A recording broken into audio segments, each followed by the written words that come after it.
नाशिकमध्ये काही लोकांनी जाणीवपूर्वक दंगल घडवली. देवेंद्र फडणवीस यांचा निशाणा कुणावर? नाशिकच्या काठेगल्ली सिग्नलजवळ असलेला सातपीर दर्गा हे धार्मिक स्थळ हटवण्यावरून मंगळवारी दिनांक 15 मध्यरात्री दंगल झाली. दंगलखोरांनी केलेल्या दगडफेकीत अनेक पोलीस अधिकारी जखमी झाले.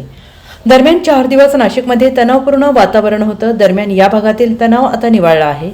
नाशिकमधील ही दंगल पूर्वनियोजित कट होता असा संशय बळावला आहे. असं असताना आता मुख्यमंत्री देवेंद्र फडणवीस यांनी नाशिकमधील दंगली प्रकरणी मोठं विधान केलं आहे. नाशिकमधील दंगल जाणीवपूर्वक घडवण्यात आली असल्याचा गंभीर आरोप मुख्यमंत्री देवेंद्र फडणवीस यांनी केला आहे. दंगलखोरांवर कडक कारवाई केली जाईल असा इशारा त्यांनी केला आहे.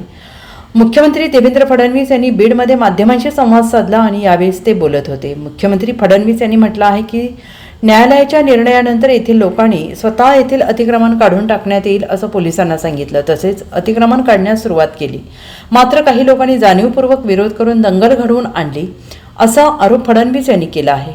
जाणीवपूर्वक काही लोकांनी दंगा करत दगडफेक केली. दंगलीमधील सहभागी असणाऱ्यांवर कडक कारवाई केली जाणार असल्याचं फडणवीस यांनी म्हटलं आहे.